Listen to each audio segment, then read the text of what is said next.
Welcome to the Biz Gone Social podcast. We help entrepreneurs navigate how to get known, get customers, and get the edge over their competition. Here is your host, Lorraine Duncan.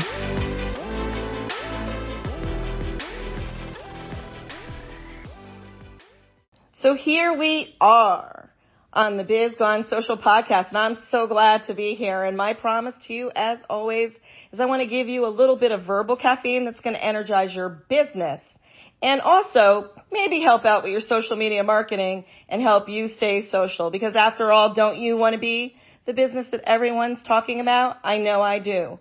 And today I am so stoked to have Bryan Morris with me. Welcome, Bryan. Good morning.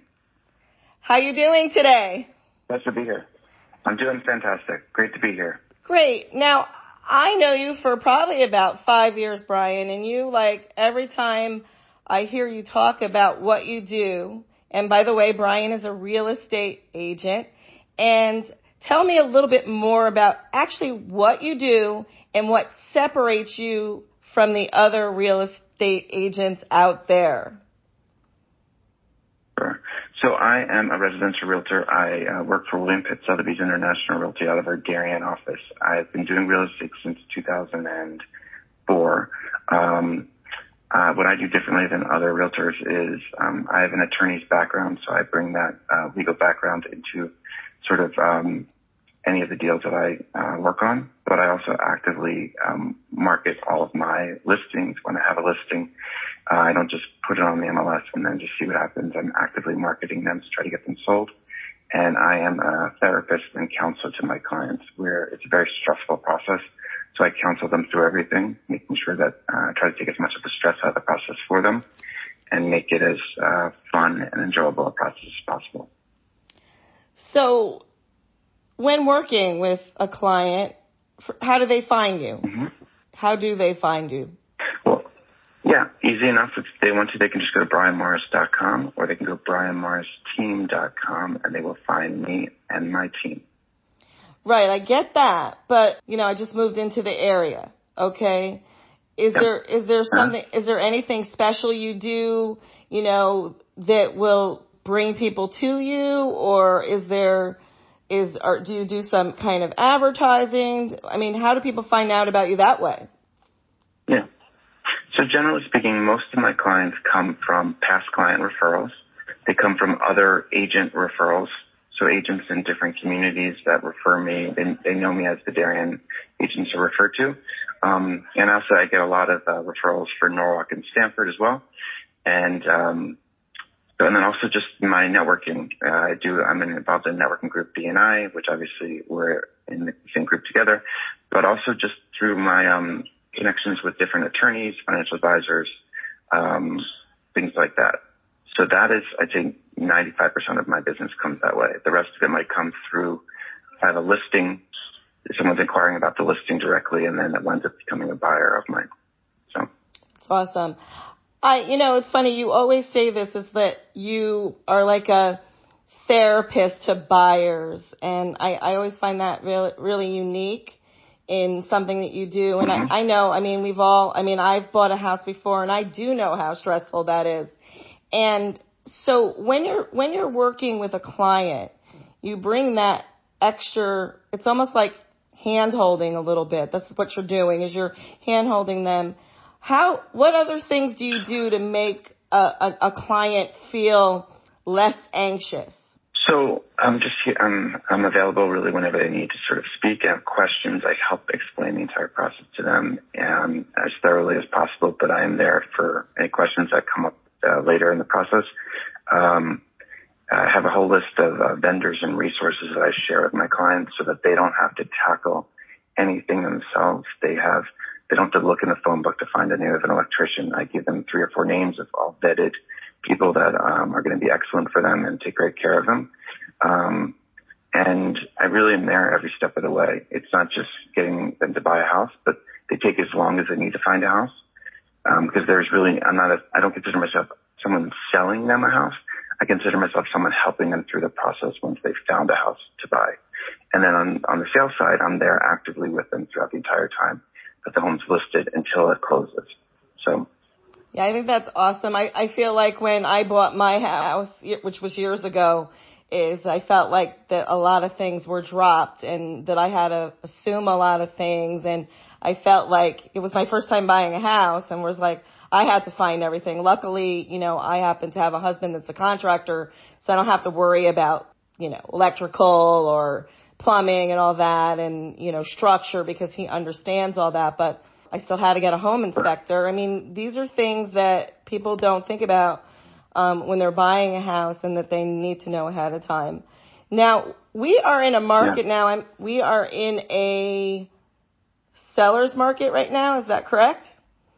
And that's correct. Yeah.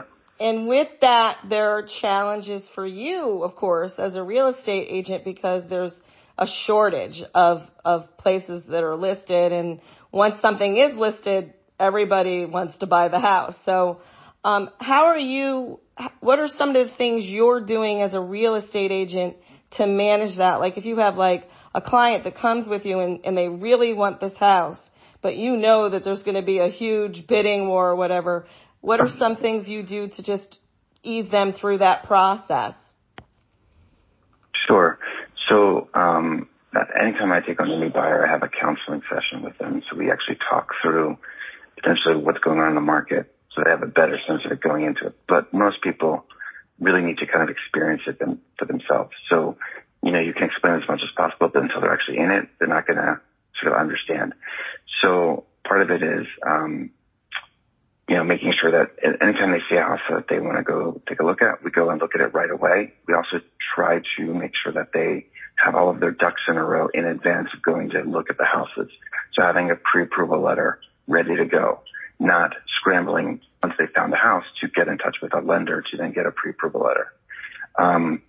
Also, for my buyers, I try to ask the seller's agent some questions like, what's the seller's ideal closing date? If we know what the seller's ideal closing date is, when we're making an offer to the seller, we want to give them the date that they're asking for. Because with such limited inventory, the sellers are kind of dictating how things are going to go. Also, when looking at the houses, I'm doing as extensive a look through of all the major mechanicals, the roof, the siding, the windows, the condition of all of these things, as well as what I can see of the chimney from the ground level.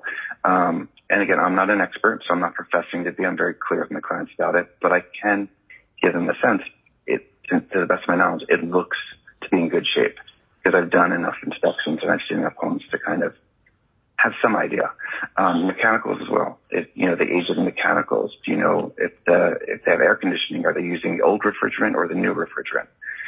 Little details that I think it's important. You have to show your value to your buyer clients from day one. So I really try to do that when I'm going through the house. I try to point out things that I think could be issues in the house because most buyers are kind of enamored by the beauty of a new kitchen or a beautiful, primary bathroom, like a beautiful bathroom, ensuite bathroom. But those aren't necessarily the big ticket items. The roof, the mechanicals are usually the bigger ticket items, and those are the things that are going to really come back to bite somebody. And you also don't want to win a bidding war on a house that's going to require so much inspection resolved. So I think trying to go into that and have as much of that information as possible is really helpful. So. Yeah, that's really good, Bryan. It's like a lot of people will not do that to go the extra mile to, really make sure that, their client's getting the best and doing the best. You're doing the best for them. That's awesome. My last question to you is that, as a real estate agent, you're pretty much independent. You're really basically you own your own business.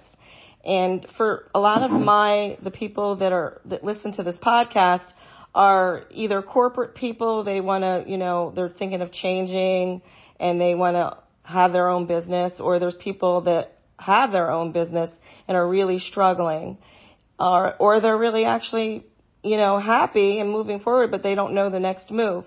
If there was one piece of advice that you could give someone that's in business right now during this time and age, what would that be? That's in real estate business or just in business in general? In business in general. It's just a general piece of advice to someone.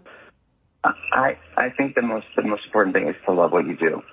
Because if you love what you do, then you're not really working. It's just, you love it. So it's not a job. I mean, you're working, but that's better. It's not a job, but you're still working. It's just, I love what I do. I love helping my clients. My clients are like my family. So to me, I treat my clients like family. So I'm there for them when they need me. And I want to make sure that they find the best thing for themselves and that they get the highest price possible if they're selling their home. So that's awesome. And I want to thank you for being my guest today, and everyone out there. Until next week, I will definitely be here, but I will be putting all Bryan's links on the bottom of the post on social media and stuff. So if you need to get in touch with him, or you're thinking of buying or selling your house, Bryan is the real estate agent to go to. And again, see you next week. Bye. Thanks for listening to the Biz Gone Social podcast. Find us on Instagram at BizGoneSocial for extra tips. Check back weekly for new episodes. Until next time, stay social.